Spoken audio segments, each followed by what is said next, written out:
बिस्मिल्लाहिर्रहमानिर्रहीम। अस्सलाम वालेकुम डियर स्टूडेंट्स। आज हम बात करेंगे द प्रपोजिशन की। पार्ट्स ऑफ स्पीच का सिलसिला भी हमारा जारी है, तो उसमें आज बात हो रही है द प्रपोजिशन की। प्रपोजिशन को उर्दू में हरूफ जार कहते हैं। तो देखते हैं सबसे पहले इसकी definition. A proposition is a word placed before noun or pronoun। तो यानी प्रपोजिशन एक ऐसा वर्ड होता है जो इसम या इसमें ज़मीर से पहले इस्तेमाल किया जाता है।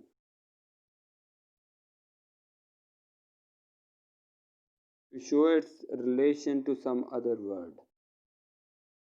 और ये इसम और इसमें ज़मीर और जुमले के दूसरे अल्फाज के दरमियान रिश्ते को ज़ाहिर करता है, यानी ये रिलेशन को शो करता है।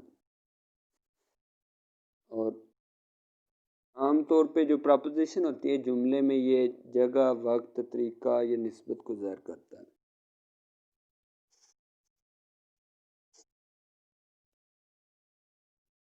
मज़ीद एग्जाम्पल्स देखें इसकी।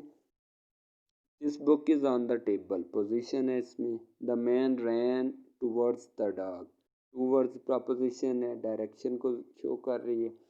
Our college starts at 9 o'clock, at time को ज़ाहिर कर रहा है। The work was done by him, by जो है प्रपोजिशन है, एजेंट को शो कर रहा है, यानी किसी की तरफ से काम किया गया है।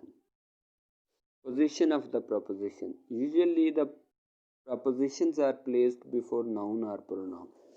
अगर लफ्ज़ प्रपोजिशन पे गौर करें ना, तो इसके दो हिस्से करें। तो प्री पोजिशन वो ज़ाहिर करता है, यानी ये इसके को प्री कहते हैं पहले। तो ये नाउन और प्रोनाउन से आमतौर पे पहले उनसे यूज़ की जाती है, इसलिए भी इसको प्रपोजिशन कहते हैं।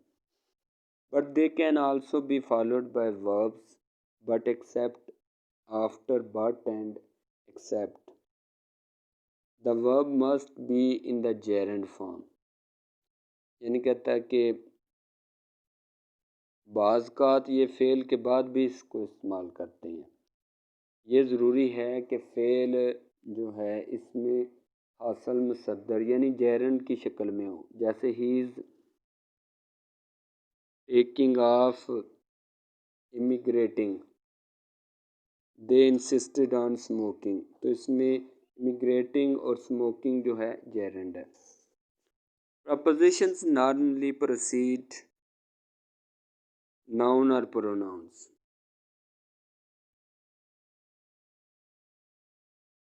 तो ये आम तौर पे नाउन या pronoun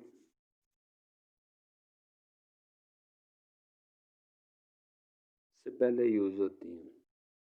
in to constructions, however, it is possible in informal English to move the proposition at the end of sentence।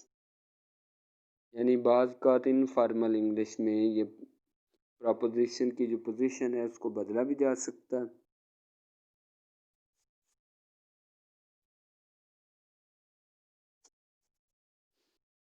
जैसे to home where are you talking, ये फॉर्मल है, ये टू से प्रपोजिशन से फिक्रा स्टार्ट हो रहा है। Who are you talking to, अब टू एंड पे आ रहा है, ये इनफॉर्मल है यहाँ पे।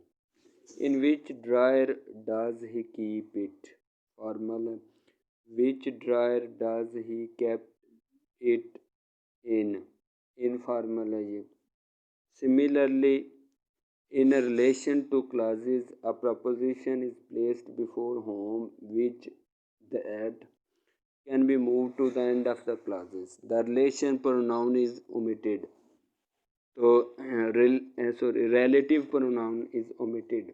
यानी क्या होता है कि अगर जुमले में रिलेटिव प्रोनाउन का इस्तेमाल किया गया हो तो प्रपोजिशन को फ़िक्रे के आखिर में लिखा जा सकता है और फिर रिलेटिव प्रोनाउन को हज़फ किया जाता है। उसके बाद है कुछ ऐसे एक्सप्रेशन हैं जिनके बाद प्रपोजिशन यूज़ नहीं होती। जैसे resemble, love, attack, order, obey, marry, reach, discuss, request. मसलन he resembles with his brother. Resemble होता है मुशाबत होना, रिजेंबल के बाद प्रपोजिशन नहीं आती। He ordered for a glass of water. Imperative sentences में भी होता है, जैसे कि उनके बाद प्रपोजिशन नहीं आती, तो ऑर्डर के बाद प्रपोजिशन नहीं आती। India attacked on Pakistan, attack के बाद नहीं आती preposition. He married with Najma, married के बाद प्रपोजिशन नहीं है। He hated with Salim, he hated sleep.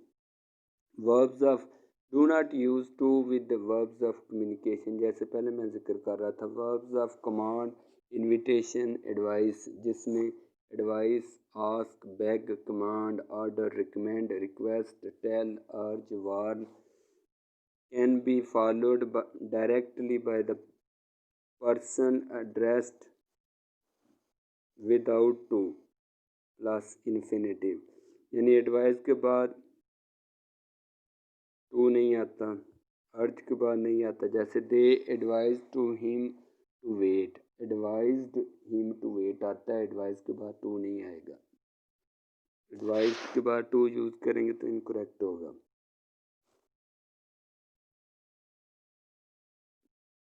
I urge to her to try again, urge her के बाद, अर्ज के बाद भी टू यूज नहीं होगा। Always use to with these verbs, जिसमें call, describe, explain, grumble, murmur, mutter, say, without, suggest, whisper, need to before the person addressed, though it is not essential to mention the person। आगे है जैसे Salim complain to him about the food, complain के बाद to आ गया। She said nothing to her parents, he spoke English to him.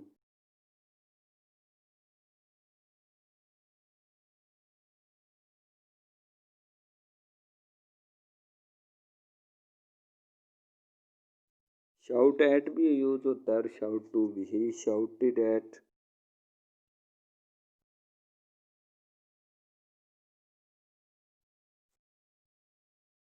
He shouted at me to get his pen. तो ये कोई करीब है तो उसमें शाउटेड एट, अगर कोई फासले पे है तो शाउटेड टू। उसके बाद है कि इसमें प्रपोजिशन की क्लासिफिकेशन, इसकी काइंड्स कितनी है। फर्स्ट में है सिंपल, उसके बाद डबल है, कंपाउंड है, पार्टिसिपल है, फ्रेज, प्रपोजिशन है। सिंपल में होता है जैसे in, it, with, by, from, up, to, after, over, under, from, within. उसके बाद है double. Double preposition are used when simple proposition do not serve the purpose। जब सिंपल नहीं यूज होती फिर डबल यूज करते हैं। Double propositions are into, on to, within, outside, etc। उसके बाद compound, they are formed with the some nouns, adjective or adverbs, across, amidst, without, besides, outside, beneath। उसके बाद यानी ये जो होती है ना कंपाउंड, जब किसी नाउन या एडजेक्टिव या एडवर्ब से मिलकर बनाई जाती हैं। पार्टिसिपल प्रपोजिशन, इसमें प्रेजेंट पार्टिसिपल और पास्ट दोनों यूज हो सकते हैं। Pending, during, except, concerning, regarding, etcetera. उसके बाद phrase preposition, when two or more than two words are joined with the proposition, जब दो से ज़्यादा अल्फाज प्रपोजिशन से जोड़े जाएं। At the end it is called phrase preposition, by mean of, in spite of, because of, an account of. तो ये थी इसकी क्लासिफिकेशन।